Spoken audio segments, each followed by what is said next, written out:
안녕하세요. Hello, my name is Spencer Rains, and I encourage you to join me through a lesson that I have created on adjective comparisons and superlatives. This is for the late elementary and early middle school level. What we have here is, in the previous lesson, what we will have covered is Peter the Rabbit. This is a story whose main idea is a rabbit who disobeys the elders and suffers the negative consequences thereof.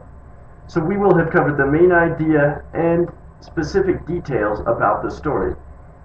The students will have comprehended these things. So I will scaffold upon this story to introduce the new idea of comparisons and superlatives. I will start by testing what the students know through comprehensible input. For example, I will use the vocabulary in the story.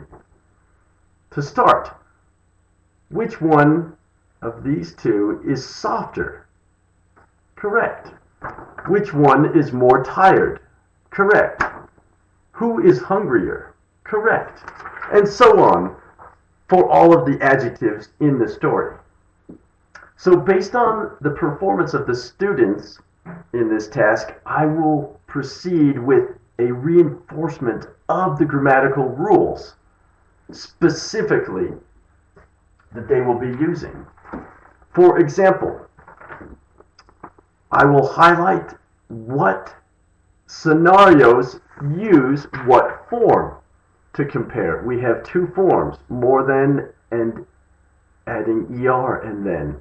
For the comparisons, one of them is one syllable or the adjective ends in y. The other is two or more syllables and the adjective does not end in y. So I will cover these positive forms and the negative form that is the same for both. I will then cover the irregular forms of the comparisons. For example, good, better than, the best, many, more than, the most, in the positive and in the negative. After we have covered this, I will test their application of these specific rules in a methodical manner.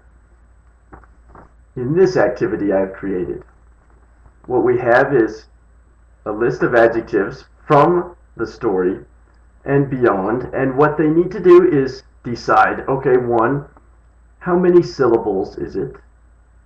And two, is there a y at the end?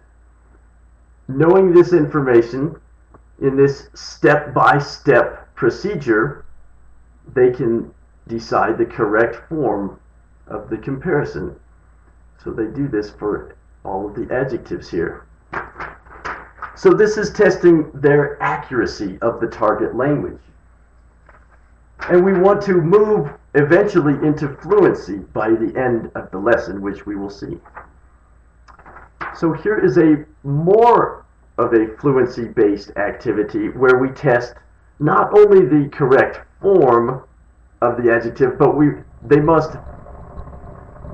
must create sense throughout the sentence. They are given a choice of tall or short, of opposites. So this is an application that involves more fluency. And we have irregulars too tested in the positive and negative.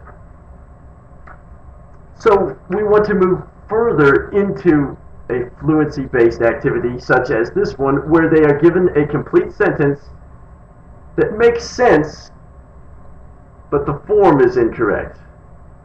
Instead of most best behaved, it should be the most well behaved. And the students correct the entire sentences, like so. And by the end of this, throughout this class, they will have worked in small groups, as individuals, in pairs, and as an entire class.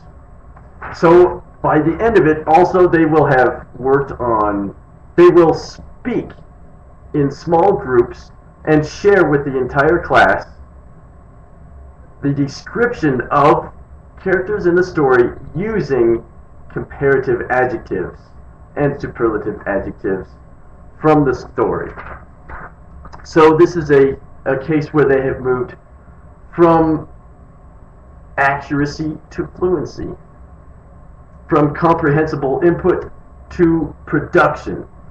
And at the end of the lesson, they will have practiced their real goal, which is communicative competence in a realistic scenario. So I thank you very much for joining me, and I look forward to teaching with you. Thank you. 감사합니다. 안녕히 가세요.